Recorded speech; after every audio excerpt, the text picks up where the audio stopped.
Hello बच्चों, आज हम लोग एनिमल किंगडम का लेक्चर नंबर 4 ना देखने वाले हैं, जिसमें कि हम लोग बेसिकली जो कैरेक्टरिस्टिक फीचर्स पढ़ रहे थे उसको हम लोग कैरी ऑन करेंगे ना। तो सबसे बड़ी बात यह है कि हमने पिछले 3 वीडियो लेक्चर्स में क्या देखे ना। हमने कैरेक्टरिस्टिक्स के तौर पर हैबिटेट देखे, हमने कैरेक्टरिस्टिक्स के तौर पर लेवल ऑफ ऑर्गेनाइजेशन देखे, हमने कैरेक्टरिस्टिक्स के तौर पर बॉडी प्लान देखे, हमने सिलोम देखा और हमने जर्म लेयर्स देखे ना। तो यहाँ तक की चीज़ें तो हमारी कंप्लीट हो गई हैं और आई होप कि आप लोगों ने उसको पढ़ा होगा, ठीक है, और आप लोगों को ये समझ में भी आया होगा, ठीक है। तो आप जितना ज़्यादा से ज़्यादा शेयर कर सकते हैं इस वीडियो को ना, जितना लाइक कर सकते हैं आप, सो दैट कि मेरे अंदर भी एक इंथुजियाज्म हो कि मैं आपके लिए सारे वीडियोस ना प्रॉपर तरीके से बना सकूं, ठीक है, और आपको उसका फ्रूटफुल रिजल्ट जो है वो मिल सके ना। सो चलो अब देर ना करें और स्टार्ट करते हैं हम लोग एनिमल किंगडम के नेक्स्ट कैरेक्टरिस्टिक फीचर को ना। सो देखो, हमारा जो नेक्स्ट कैरेक्टरिस्टिक फीचर है वो कैरेक्टरिस्टिक फीचर है आपका सिमेट्री, ठीक है ना।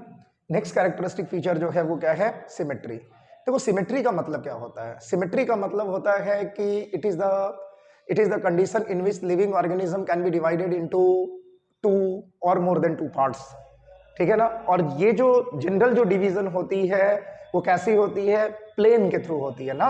और डिवीजन बेसिकली कैसा होता है? इक्वल डिवीजन होता है ना। So according to plane there is a division of the body of living organisms, और उस कंडीशन में जो बॉडी है वो हमेशा अपने हाफ और हाफ के फॉर्म में डिवाइड हो जाए ना। चाहे वो किसी एक्सिस से हो, एक प्लेन से हो, एक से ज्यादा प्लेन से हो, it doesn't matter.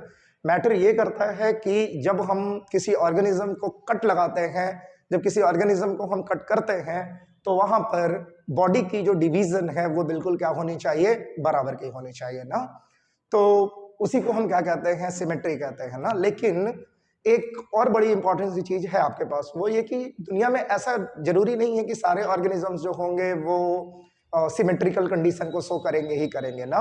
So on the basis of symmetry ना, सिमेट्री के बेसिस पर हम ऑर्गेनिजम्स को कितने पार्ट में डिवाइड करते हैं? 2 पार्ट में पहले। सो देखो, on the basis of symmetry organisms are divided into 2 parts या 2 टाइप्स कह लो आप, ठीक है ना। पहला जो टाइप होता है उसको आप कहते हैं एसिमेट्रिकल,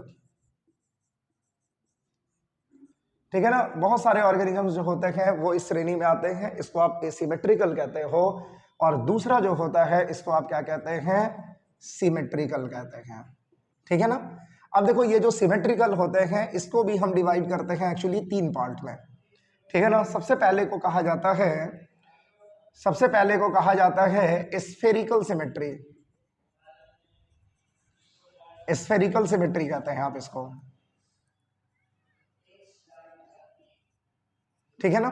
दूसरा जो होता है उसको आप क्या कहते हैं? उसको आप कहते हैं रेडियल सिमेट्री, ठीक है। और तीसरा जो होता है उसको आप कहते हैं बाइलेटरल सिमेट्री, ठीक है ना। सो यहां पर हमने सिमेट्री के बेसिस पर ऑर्गेनिज्म को 2 पार्ट में डिवाइड किया। पहला जो पार्ट होता है उसको हम लोग कहते हैं एसिमेट्रिकल, दूसरे को कहा जाता है सिमेट्रिकल। सिमेट्रिकल के भी 3 टाइप हैं, कौन कौन से? एक को कहा जाता है स्फेरिकल सिमेट्री, दूसरे को कहा जाता है रेडियल सिमेट्री, और तीसरे को कहा जाता है बाइलेटरल सिमेट्री ना।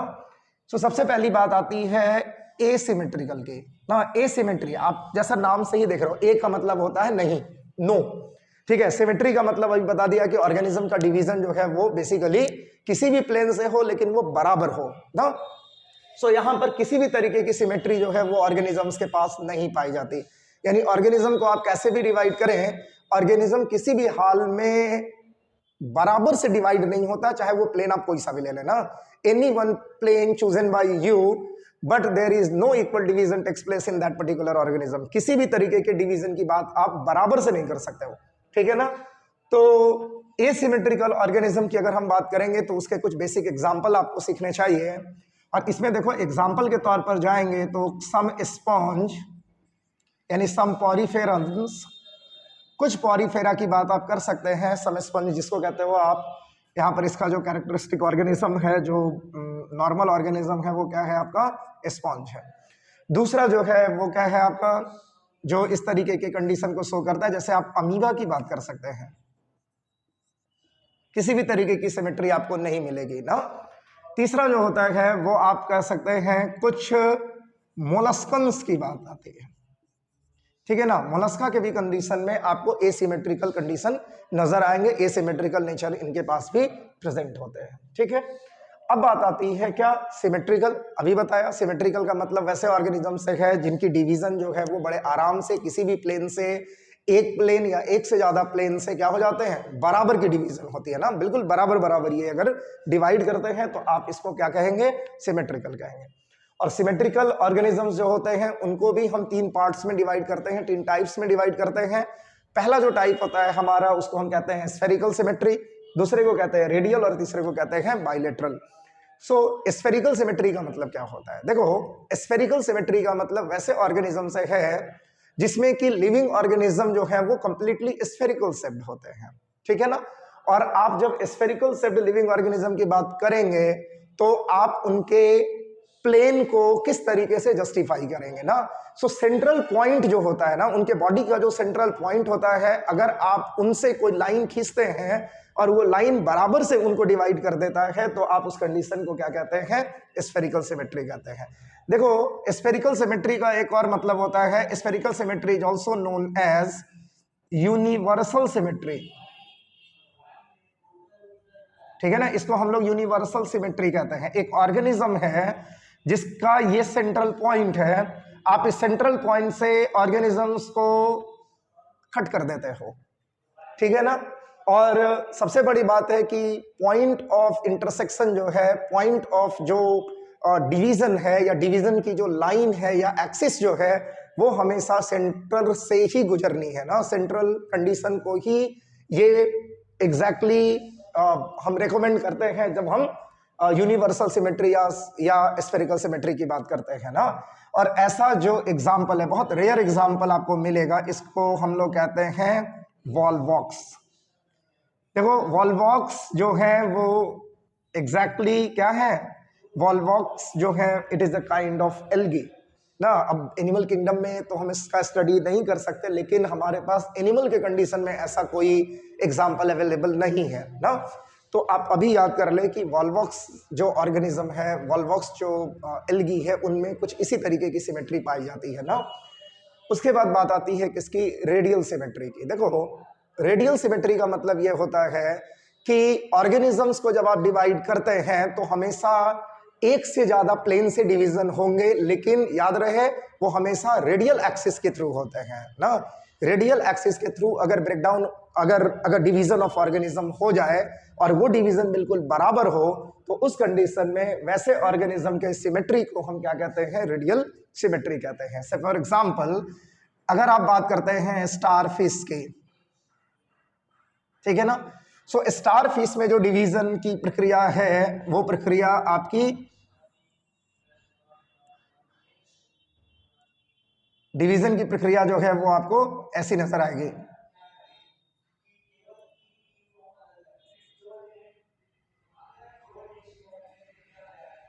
ठीक है ना। सो रेडियल एक्सिस से या रेडियल प्लेन से जब आप डिवीजन को शो करते हैं, जब आप ऑर्गेनिज्म को डिवाइड करने की कोशिश करते हैं और वो इक्वल डिवीजन को दिखाई देता है, इक्वल डिवीजन को शो करता है, तो आप उसे क्या कहते हैं, रेडियल सिमेट्री कहते हैं। और तीसरा जो होता है उसको हम कहते हैं बाइलेटरली सिमेट्रिकल। बाइलेटरली सिमेट्रिकल का मतलब वैसे सिमेट्री से है जिसमें लिविंग ऑर्गेनिज्म को हम एक लॉन्गिट्यूडिनल एक्सिस से ही केवल ना दो पार्ट में, दो इक्वल पार्ट में हम डिवाइड कर सकते हैं। लॉन्गिट्यूडिनल एक्सिस के थ्रू हम ऑर्गेनिज्म को दो पार्ट में डिवाइड करते हैं and each part is plane polarise to each other ना। इनकी जो सिमेट्री बनकर के सामने आती है वो कैसी होती है, प्लेन ऑफ पोलराइज लाइट के अकॉर्डिंगली होती है। इसका मतलब ये हुआ कि इमेज जो होते हैं वो सुपरिम्पोजेबल होते हैं ना। जैसे दायां जो है और बायां जो है, जब आप उनको ऐसे मिलाते हैं तो दोनों एक दूसरे को सुपरिम्पोज कर जाते हैं ना। उसी तरीके का यहाँ पर जो हम केमिस्ट्री में, ऑप्टिकल केमिस्ट्री में पढ़ते भी हैं ना। सो इस तरीके की आपका जो डिवीजन, जो जो जो एक्सिस ऑफ डिवीजन होता है ऑर्गेनिज्म का, वो हमेशा याद रखेंगे किस फॉर्म में होता है, लॉन्गिट्यूडिनल एक्सिस के फॉर्म में होता है। और यहां पर ऑर्गेनिज्म लॉन्गिट्यूडिनल एक्सिस के बेसिस पर ही दो पार्ट में डिवाइड किए जाते हैं, बिल्कुल प्लेन ऑफ सिमेट्री के बेसिस पर ना। ये जो सिमेट्री है वो कैसी होती है, बिल्कुल एक प्लेन के ऊपर में होती है, और उसी के बेसिस पर वो दो फॉर्म में क्या हो जाते हैं, दो इक्वल फॉर्म में डिवाइड हो जाते हैं ना। तो चलो रेडियल सिमेट्री का एग्जांपल जरा देख लेते हैं। रेडियल सिमेट्री का एग्जांपल आपको मिल जाएगा सिलिंड्रेट, ठीक है ना, टीनोफोरन्स, और ये तो आप जान ही रहे हैं स्टारफिश है यानी इकाइनोडर्म, ठीक है ना। और बाइलेटरली सिमेट्रिकल की अगर आप बात करेंगे तो यहां पर आप एनिलिड्स, आर्थ्रोपोड्स एंड वर्टिब्रेट्स। सो हम लोगों ने सारे एग्जाम्पल देख लिए ना। सो नॉर्मल सिमेट्री का मतलब आप आराम से समझ सकते हैं, इसके डिवीजन के फॉर्म के बेसिस पर हमने सिमेट्री और एसिमेट्रिकल फॉर्म में इसको डिवाइड किया। उसके बाद हमने इन तीन बातों के ऊपर में भी इनके डिवीजन को सामने रखा ना। सो इस तरीके से हम लोगों ने सिमेट्री वाले पार्ट को फाइनली कंप्लीट कर लिया, ठीक है। चलो अब हमारे पास है next topic, next characteristic feature है, और उस नेक्स्ट कैरेक्टरिस्टिक फीचर की अगर हम बात करेंगे तो हमारे पास जो टर्म यूज हम करते हैं वो क्या है, respiratory system of living organism ना। लिविंग ऑर्गेनिज्म में रेस्पिरेटरी सिस्टम का क्या स्कोप है, खास करके जब आप फाइलम वाइज जाते हैं, सो फाइलम वाइज किस तरीके से हम कंसीडर करें अलग अलग किस्म के रेस्पिरेटरी सिस्टम को ना। तो आप हमेशा ध्यान रखेंगे, और देखो यहां से जो बात हम करने वाले हैं, रेस्पिरेटरी सिस्टम हो गया, सर्कुलेटरी सिस्टम हो गया, एक्सक्रीटरी सिस्टम हो गया, नर्वस सिस्टम हो गया, रिप्रोडक्टिव सिस्टम हो गया, ठीक है ना। जितने भी ये सिस्टम्स हम बात करने वाले हैं, आपको ध्यान रखना है कि ये सारे के सारे जो सिस्टम होंगे ये आपको फिजियोलॉजी ऑफ एनिमल में भी जानने हैं ना।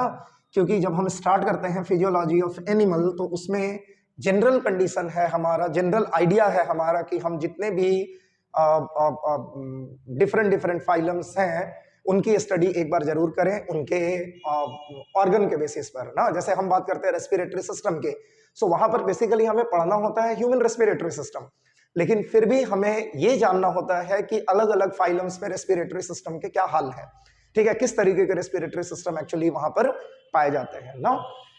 तो हमारा जो नेक्स्ट टॉपिक है वो क्या है, रेस्पिरेटरी सिस्टम। सबको पता है रेस्पिरेटरी सिस्टम का मतलब क्या होता है। रेस्पिरेटरी सिस्टम का मतलब होता है वैसे ऑर्गन जो रेस्पिरेशन के लिए रिस्पॉन्सिबल हो जाए ना। रेस्पिरेशन का मतलब क्या, यहाँ पर बेसिकली हमारा जो कहना है वो है ब्रीदिंग प्रोसेस है ना। वैसे अगर आप रेस्पिरेशन को डिफाइन करना चाहें तो उसमें दोनों बातें आती है ना, ब्रीदिंग भी आती है और दूसरा इंटरनल रेस्पिरेशन भी आता है ना। लेकिन अभी जो हम बात करना चाह रहे हैं सिस्टम के अकॉर्डिंगली, तो वैसे बेसिक ऑर्गन जो एग्जैक्टली गैसियस एक्सचेंज के लिए रिस्पॉन्सिबल होते हैं ना, कार्बन डाइऑक्साइड और ऑक्सीजन के एक्सचेंज के लिए रिस्पॉन्सिबल माने जाते हैं, उनको हम क्या कहते हैं, रेस्पिरेटरी सिस्टम कहते हैं। वैसे ऑर्गन को हम रेस्पिरेटरी सिस्टम कहते हैं। तो चलो अब हम डिफरेंट फाइलम्स के अकॉर्डिंगली रेस्पिरेटरी सिस्टम की जानकारी ले लें, ठीक है ना। और इसमें सबसे पहला जो है वो हमारा क्या है, देखो पॉरीफेरा है। देखो मैं एकदम से सिंपल कर दे रहा हूं आपके लिए ना, अगर आप इसको कर लेंगे तो आप इस बात को मान लीजिए कि आपको कभी भी दिक्कत नहीं आने वाली है ना। बहुत सिंपल फॉर्म में मैं इसको ना कंप्लीट करा दे रहा हूं। सो ये पॉरीफेरा है। दूसरा जो है वो क्या है, सिलिंट्रेटा है।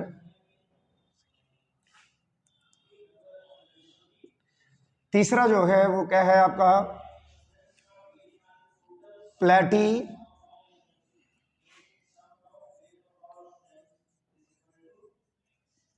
हेलमिन्स है।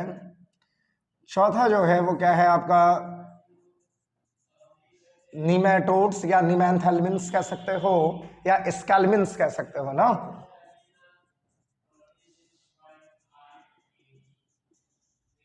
ठीक है।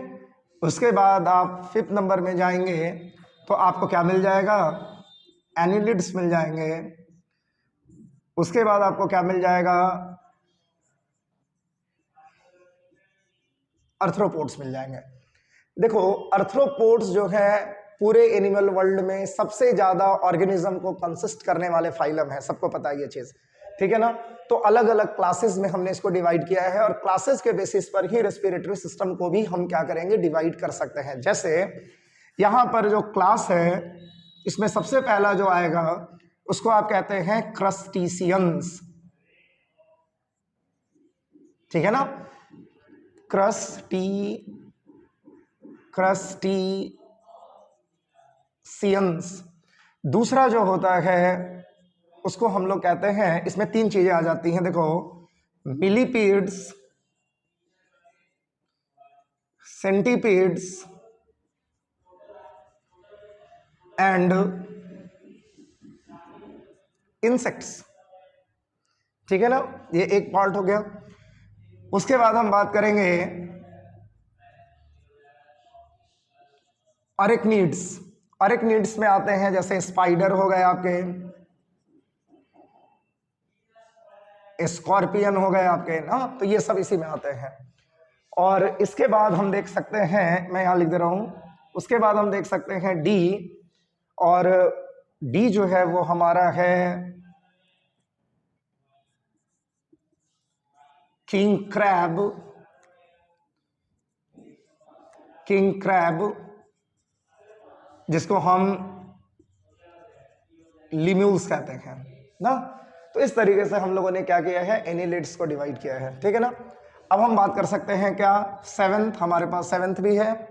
और जब आप 7th की बात करेंगे तो आप किसकी बात करते हैं, मोलस्का की बात करेंगे, ठीक है ना। उसके बाद 8 की बात करेंगे तो आपके पास क्या होगा, इकाइनो डर्म होगा। उसके बाद 9 जो होगा वो क्या होंगे, वर्टिब्रेट फाइलम में हम सबसे पहले बात करेंगे फिश की। दूसरी जो बात करेंगे उसको हम कहेंगे क्या, एम्फीबियंस की, ठीक है। उसके बाद हम बात करेंगे रेप्टाइल की। उसके बाद हम बात करेंगे बर्ड्स की जिसको हम एप्स भी कहते हैं। और उसके बाद हम बात करेंगे किसकी, मैमल्स के। सो देखो मैंने सबसे पहले इन सबको एक साथ लिख दिया है ना। हमने पॉरीफेरा से शुरू करना है, पॉरीफेरा, सिलिंट्रेटा, प्लैटीहेल्मिन्थिस, निमेटोड और स्कैलमिन्स। उसके बाद एनिलिड्स, उसके बाद अर्थ्रोपोड्स, उसके बाद अर्थ्रोपोड्स में भी ढेर सारे पार्ट हमने डिवाइड कर दिए हैं। उसके बाद हमें देखना है मोलस्का, इकाइनोडॉर्म्स, फिश, एम्फीबियंस, उसके बाद रेप्टाइल, बर्ड्स एंड मैमल्स की बात हम करेंगे ना। तो एक एक करके हम केवल याद रखें, हमारे लिए बहुत ही ज्यादा फ्रूटफुल होगा ना। हर जगह पर ऐसे सवाल आपसे पूछे जाते हैं ना, और ये बहुत बेसिक चीजें हैं। तो सबसे पहले जो पॉरीफेरन्स होते हैं, चूंकि उनके पास आपको पता है कि normal cellular grade of organisation है, ठीक है ना, तो उनके पास कोई बेसिक ऑर्गन तो हो नहीं सकता। तो यहाँ पर जो पॉरीफेरन्स होते हैं इनके लिए क्या होता है, जनरल बॉडी सरफेस। बॉडी का जो ऊपरी सरफेस होता है उसी में क्या होते हैं, छोटे छोटे से पोर्स होते हैं, और उसी पोर के बेसिस पर एक्सचेंज ऑफ गैसेस की बात आप कर सकते हैं। सेम कंडीशन इनका भी है, जनरल बॉडी सरफेस। प्लैटीहेल्मिन्थिस और निमेटोड्स के साथ भी सेम कंडीशन है। मैं इसको जीवीएस लिख दूं, आप इसको जीवीएस लिख सकते हैं ना, जनरल बॉडी सरफेस। सो यहां पर ये क्या हो गया आपका, जनरल बॉडी सरफेस। निमेटोड्स के कंडीशन में भी क्या हो गया, जनरल बॉडी सरफेस हो गया, ठीक है। चलो अब बात आती है एनिलिड्स की। याद रखें एनिलिड्स एक ऐसा ऑर्गेनिज्म है, एक ऐसे फाइलम है जिसमें कि रेस्पिरेटरी सिस्टम के तौर पर स्किन का इस्तेमाल होता है ना। स्किन जो होते हैं ये बहुत ज्यादा सॉफ्ट है, ठीक है ना, बहुत ज्यादा थिन है, और सबसे बड़ी बात की क्या है, मॉइस्ट स्किन है ना। सो मॉइस्ट भी है, थिन भी है, और छोटे छोटे पोर्स तो ऑब्वियसली अवेलेबल है इसमें। सो एनिलिड्स के कंडीशन में स्किन से रेस्पिरेशन की बात करते हैं, और स्किन से होने वाले रेस्पिरेशन को आप क्या कहते हैं, मॉइस्ट स्किन के थ्रू, इसको हम लोग कहते हैं क्यूटेनियस रेस्पिरेशन।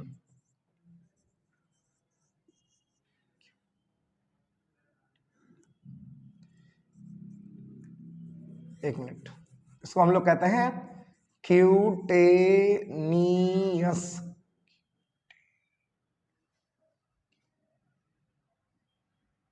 Cutaneous respiration.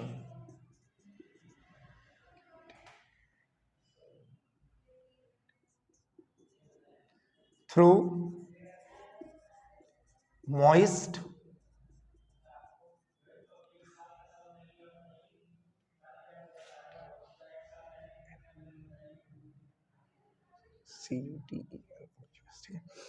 उसके बाद बात आती है क्या, उसके बाद बात आती है अर्थ्रोपोड्स की ना। और जब आप अर्थ्रोपोड्स की बात करेंगे तो सबसे पहला जो है क्लास इसका क्या है, क्रस्टेशियंस का। याद रखें, क्रस्टेशियंस वो क्लास है जहां पर एक्वेटिक अर्थ्रोपोड्स पाए जाते हैं ना। और एक्वेटिक अर्थ्रोपोड का सबसे बेस्ट एग्जांपल क्या है, प्रॉन। तो ये है आपके एक्चुअली एक्वेटिक अर्थ्रोपोड्स। तो ऑब्वियस सी बात है कि जब ये एक्वेटिक नेचर के होंगे तो इसका जो रेस्पिरेटरी ऑर्गन होगा ये तो आपको पता हो जाएगा। वैसे ही क्या है आपका, गिल्स। उसके बाद बात आती है क्या, मिलीपीड, सेंटीपीड्स और इंसेक्ट को लेकर के ना। सो मिलीपीड, सेंटीपीड्स और जो ये होते हैं इंसेक्ट, उनमें जो पाया जाता है वो क्या पाया जाता है, ट्रैकियल सिस्टम, जिसको आप ट्रैकियल रिंग सिस्टम भी कहते हैं। ठीक है ना, ट्रैकियल रेस्पिरेशन आप कह सकते हैं ना, ट्रैकियल रेस्पिरेशन ही कर लो, ट्रैकियल रेस्पिरेशन की बात आप करेंगे। यहाँ पर ट्रैकियल रिंग्स होते हैं, स्पाइरिकल्स होते हैं, वही रिस्पॉन्सिबल होते हैं for the exchange of gases. उसके बाद बात आती है अरेक्निड्स की। अरेक्निड्स जो होते हैं स्पाइडर एंड स्कॉर्पियन, यहाँ पर क्या प्रेजेंट होते हैं, बुक लंग। ये बहुत इंपॉर्टेंट है, कैसे प्रेजेंट होते हैं, बुक लंग्स प्रेजेंट होते हैं। बुक लाइक, बुक का मतलब आप समझते हैं, जब आप बुक को लेकर के बचपन में क्या करते थे, उनके पन्नों को ऐसे ऐसे ऐसे ऐसे करके एक के ऊपर में एक, एक के ऊपर में एक जो ऐसे सजाते थे, ठीक है ना, उसी तरीके का कोई स्ट्रक्चर आपको नजर आता है ना। उसके बाद बात आती है किसकी, उसके बाद बात आती है, यहां देखो किंग क्रैब की। यहां पर क्या प्रेजेंट होते हैं, सो यहां पर प्रेजेंट होते हैं बुक गिल्स। जो ये क्रैब्स भी जो है वो कहाँ रहते हैं, जनरली पानी में। तो कैसा इनका कंडीशन है, बुक गिल का ना। तो ये दोनों कम से कम याद रखेंगे आप, अरेक्निड में बुक लंग और किंग क्रैब में। अच्छा, ये अरेक्निड में तो आपको बता ही दिया, स्पाइडर, स्कॉर्पियन, ये सब की प्रजातियां जो है वो इसमें आती हैं। किंग क्रैब लिम्यूल्स हैं। उसके बाद बात आती है मोलस्का की। सो मोलस्का में क्या प्रेजेंट होते हैं भाई, पल्मोनरी सैक। ये भी एक स्पेसिफिक रेस्पिरेटरी सिस्टम है जिसको आप क्या कहते हैं, पल्मोनरी सैक कहते हैं। उसके बाद देखो इकाइनोडर्म में ऐसा तो कोई बेसिक ऑर्गन नहीं पाया जाता, लेकिन फिर भी रेस्पिरेशन के तौर पर, रेस्पिरेटरी ऑर्गन के तौर पर आप डर्मल ब्रैंकी को मेंशन कर सकते हो ना। डर्मल ब्रैंकी जो होते हैं, ठीक है ना, वो रिस्पॉन्सिबल होते हैं for the exchange of gases. ठीक है ना। फिश की बात आप करते हैं, फिश के लिए आपको सबको पता है इसमें क्या प्रेजेंट होंगे, गिल्स। एम्फीबियंस एक ऐसी प्रजाति, एम्फीबियंस एक ऐसा फाइलम जिसमें हर तरीके के रेस्पिरेटरी ऑर्गन पाए जाते हैं। ठीक है ना, चाहे आप कह सकते हैं यहाँ पर मॉइस्ट स्किन के थ्रू भी ये रेस्पिरेशन करेंगे, जिसको आप क्यूटेनियस रेस्पिरेशन कहते हो। इनके पास गिल्स की भी अवेलेबिलिटी होती है और इनके पास लंग्स की भी अवेलेबिलिटी होती है ना। सो अगर ये पानी में रहते हैं तो ये गिल्स, अगर ये मॉइस्ट प्लेसेस में रहते हैं तो ये मॉइस्ट स्किन के थ्रू यानी क्यूटेनियस रेस्पिरेशन के लिए रिस्पॉन्सिबल होंगे। और अगर ये जमीन पर आ जाते हैं, लैंड एरिया में आ जाते हैं, तो उस कंडीशन में ये लंग्स के सहारे रेस्पिरेशन को परफॉर्म करते हैं। ठीक है ना। उसके बाद बात आती है किसकी, रेप्टाइल्स की। सो रेप्टाइल्स जो होते हैं इनके पास क्या प्रेजेंट होते हैं, लंग्स। बर्ड्स जो होते हैं इनके पास क्या प्रेजेंट होते हैं, लंग्स। और मैमल्स जो होते हैं उनके पास क्या प्रेजेंट होते हैं, लंग्स। तो बिल्कुल आपको वैसे ही याद रखना है पैटर्न वाइज कि पॉरीफेरा अगर कोई पूछे तो general body surface, coelenterate general body surface, platyhelminthes general body surface, nematode general body surface. ठीक है ना। एनिलिड्स क्यूटेनियस रेस्पिरेशन, या फिर आप उसको कह सकते हैं थ्रू मॉइस्ट स्किन। उसके बाद बात आती है किसकी, अर्थ्रोपोड्स की। अर्थ्रोपोड्स में क्रस्टेशियंस जो है वो एक्वेटिक अर्थ्रोपोड्स हैं। इसका सबसे बेस्ट एग्जांपल प्रॉन है। क्या होगा, गिल्स।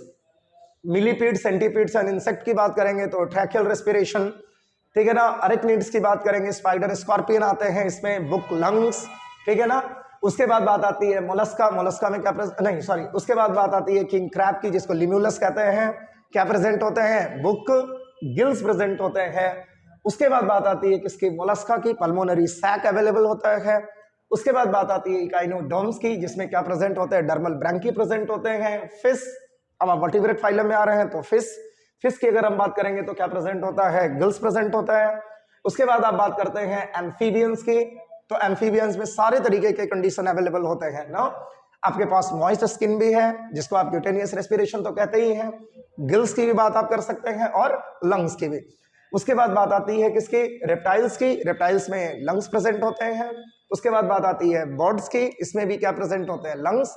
और उसके बाद बात आती है मैमल्स के, उसमें भी क्या प्रेजेंट होते हैं? लंग्स। तो इस तरीके से 2 कैरेक्टरिस्टिक फीचर्स को हम लोगों ने आज भी कंप्लीट किया। अब बचे हुए कुछ और कैरेक्टरिस्टिक फीचर्स हैं, उसको नेक्स्ट 2-3 क्लासेस में कंप्लीट करेंगे। उसके बाद हम लोग जनरल कैरेक्टरिस्टिक्स सारे जब हो जाएंगे तो फिर हम एक एक फाइलम को लेकर के आगे बढ़ेंगे। और मेरे समझ से अगर आप उन चीजों को ध्यान से देख रहे हैं, अगर आप उन चीजों को ध्यान से पकड़ रहे हैं, तो आप एक चीज मान करके चलिए कि आपसे एनिमल किंगडम के कोई भी सवाल नहीं छूटेंगे ना। सो आप कोशिश करते रहिए ना। वो कहते हैं ना, कोशिश करने वालों की कभी हार नहीं होती। थोड़ा सा लेंदी है इन द सेंस ऑफ कि थोड़े मोनोटोनस हो जाते हैं ना। आप यूँ कह लें कि थोड़ा सा ये ड्राई कंडीशन को शो करता है, थोड़ा सा ड्राई चैप्टर तो है, ठीक है ना। बट अगर आप कोशिश करेंगे तो आप बिल्कुल सारे चीज़ों को याद कर सकते हैं, सारे चीज़ों को मेमोराइज कर सकते हैं। और मेमोराइज का मतलब ये बिल्कुल भी नहीं कि रट्टा मारना है। आप लगातार जब एक ही चीज़ को करते जाएंगे हर फाइलम में, तो आपको अपने आप याद आ जाएगा। इसीलिए हमने जनरल कैरेक्टरिस्टिक्स को एक साथ कर लिया, उसके बाद हम अलग अलग फाइलम्स के ऊपर में काम करेंगे ना। सो आप हमेशा ध्यान रखेंगे कि अपने मोरल्स को कभी छोटा नहीं करना है, ठीक है ना। जब भी आपको प्रॉब्लम हो, ठीक है ना, आप अपने आप से पूछिए कि कोई भी प्रॉब्लम जो है वो आपसे बड़ा नहीं हो सकता ना। बहुत सारी परेशानियां होती है लाइफ की ना, लेकिन उन सब में हमेशा आप ध्यान रखें, पढ़ाई दुनिया का सबसे बेहतर काम है। और आप ये भी याद रखिए कि प्राइमरी वर्क जो है अपनी आपकी ज़िंदगी का, खास करके जब आप एक गोल को लेकर के साधने चले हैं, तो आप हमेशा याद करिए कि आपको बेहतर करना है और बेहतर करने के लिए आपको बहुत मेहनत करनी पड़ेगी, ठीक है। तो आज इसको हम यहाँ तक रखते हैं, ठीक है ना। नेक्स्ट क्लास में फिर हम इसको आगे बढ़ाएंगे, ठीक है। और आई होप कि आप इस वीडियो को अच्छे तरीके से देखेंगे, बहुत क्लोजली वॉच करेंगे, ठीक है ना। और चैप्टर खत्म होते होते मैं आपको PDF के फॉर्म में सारे के सारे जो नोट्स हैं वो जरूर प्रोवाइड कराऊंगा, ठीक है। तो आज के लिए इतना ही, धन्यवाद, जय हिंद।